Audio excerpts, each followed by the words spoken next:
17 তারিখের পরেই কার্যকর হচ্ছে নবম পে স্কেল। তারেক রহমানের নির্দেশে নড়ে চড়ে বসল প্রশাসন। মাত্র 5 দিন, হ্যাঁ ঠিকই শুনেছেন, 17 তারিখের শপথের পর 5 কর্মদিবসের মধ্যে বদলে যাচ্ছে আপনার বেতনের রূপরেখা। কারা পাচ্ছেন সবচেয়ে বেশি সুবিধা, দেখে নিন বিস্তারিত। প্রশাসনিক স্তরে তোলপাড় শুরু হয়েছে নবম জাতীয় পে স্কেল নিয়ে। তারেক রহমানের কড়া নির্দেশে অর্থ মন্ত্রণালয় এখন দিনরাত এক করে কাজ করছে গেজেট প্রকাশের লক্ষ্যে।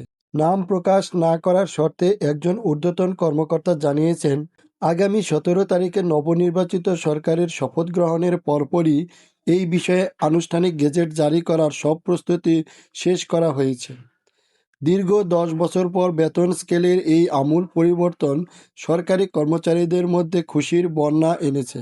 2015 সালের বেতন স্কেলের যেসব ফাঁকফোকর এবং ত্রুটি ছিল সেগুলোকে মাথায় রেখেই এবারের সুপারিশমালা সাজানো হয়েছে।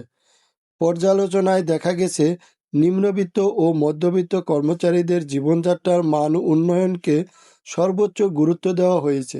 তারেক রহমান স্পষ্ট করে বলেছেন, প্রশাসনের অর্থনৈতিক গতিশীলতা বজায় রাখতে এবং তৃণমূল পর্যায়ে দুর্নীতি রোধ করতে একটি সম্মানজনক বেতন কাঠামো থাকা অপরিহার্য।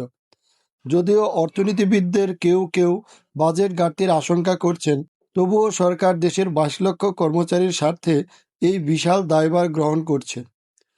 পে কমিশন জানিয়েছে, তারা রিপোর্টে কোনোভাবেই বৈষম্য প্রশ্রয় দেয়নি।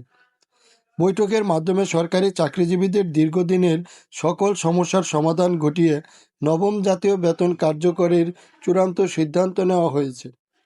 তারেক রহমান বলেছেন, রিপোর্ট পর্যালোচনা কমিটি সর্বনিম্ন মূল বেসিক 20,000 টাকা বহাল রেখেছে, যাতে সাধারণ কর্মচারীরা উপকৃত হন। এর পাশাপাশি বৈষম্য নিরসনের লক্ষ্যে 1,60,000 টাকার প্রস্তাবিত উচ্চ বেতনকে 1,40,000-এ সীমাবদ্ধ করা হয়েছে।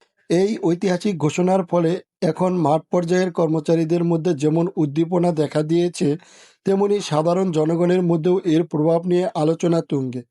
প্রধান উপদেষ্টা ও তারেক রহমানের যৌথ প্রচেষ্টায় 5 কর্মদিবসের যে সময়সীমা বেঁধে দেওয়া হয়েছে তা বাস্তবায়নে প্রশাসন এখন সর্বোচ্চ সজাগ। ভিডিওটি শেষ করার পূর্বে আপনাদের জানিয়ে রাখি, এই নতুন পে স্কেলের মাধ্যমে বাংলাদেশের আমলাতান্ত্রিক ব্যবস্থায় এক যুগান্তকারী পরিবর্তন আসতে চলেছে।